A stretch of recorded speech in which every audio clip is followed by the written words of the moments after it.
Ils s'appellent Ima Gaga et Ima Latsa. En février 2009, ils ont été séparés à l'âge de 8 mois à l'hôpital Necker à Paris. Les deux frères, dont les noms signifient « c'est étonnant », sont nés dans une famille très pauvre du sud de Madagascar. À leur naissance, les bébés sont minuscules et pèsent 2,8 kg à eux deux. Reliés par le thorax et l'abdomen, ils ont le foie en commun. Ah bah moi c'est mon copain. Grâce à l'intervention de l'Ordre de Malte, les enfants sont transportés à l'hôpital de Tananarive, où ils vont vivre pendant 7 mois. Ne reste plus qu'à les séparer, une opération impossible à pratiquer sur l'île. L'Ordre de Malte et Médecins du Monde décident alors de financer entièrement leur voyage vers Paris. Le choix de l'hôpital Necker n'est pas anodin. En 30 ans, une quinzaine d'opérations de ce type y a été réalisée.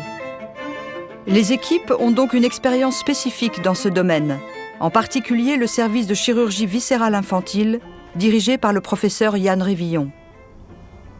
Le premier bilan qu'on a fait consistait à faire une échographie cardiaque.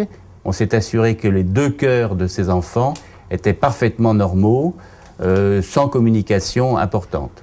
Et secondairement, nous avons fait un scanner thoraco-abdominal.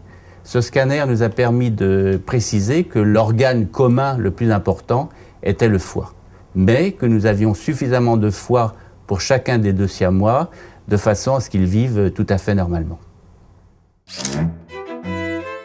La malformation apparaît généralement chez des jumeaux issus d'un même œuf ou qui se sont développés dans une unique poche de liquide amniotique.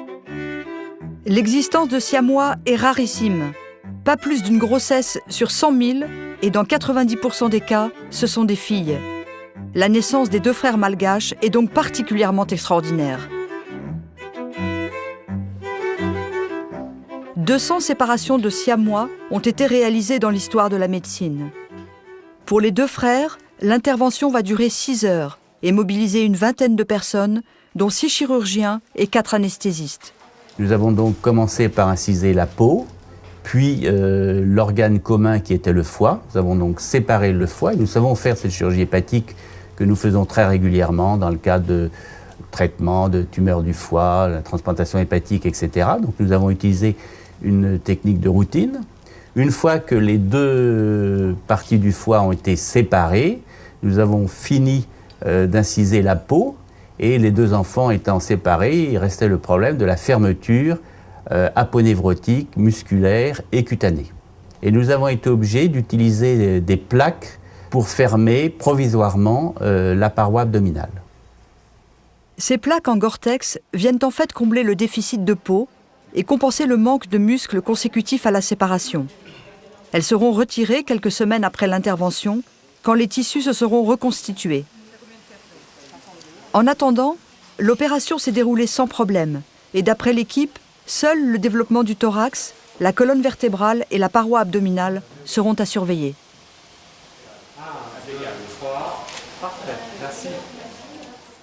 Si aucune séquelle n'est à craindre sur le plan médical, reste à savoir comment les enfants vont supporter tous les traumatismes subis, et principalement celui de la séparation après avoir vécu 8 mois dans les bras l'un de l'autre.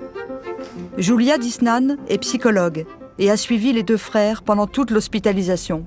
Avec une collègue pédopsychiatre, le docteur Simas, nous avons fait plusieurs observations de ces bébés en préopératoire et en post-opératoire pour voir comment ces bébés interagissaient entre eux et interagissaient avec les autres personnes. Et nous avons vu de bébés totalement normaux qui étaient capables en même temps de jouer entre eux et de se mettre en relation avec les autres adultes d'une façon tout à fait normale. En post-opératoire, mon rôle a été également d'étayer l'équipe soignante, puisqu'effectivement, ces bébés se sont retrouvés tout d'un coup dans une situation inconnue, celle d'être loin l'un de l'autre, séparés, de ne pas pouvoir se retrouver. Et donc, il a fallu être un peu attentif à leur proposer des situations qui étaient adaptées. Donc, par exemple, j'ai proposé aux équipes de les mettre dans le même berceau pour qu'ils puissent se toucher s'ils en avaient besoin et être eux-mêmes les acteurs de leur séparation progressive. Ima Gaga et Ima Latsa grandissent désormais chacun de leur côté. 2 mois après l'intervention, ils sont repartis pour Madagascar. Un incroyable destin pour ces enfants nés siamois et devenus aujourd'hui des bébés comme les autres.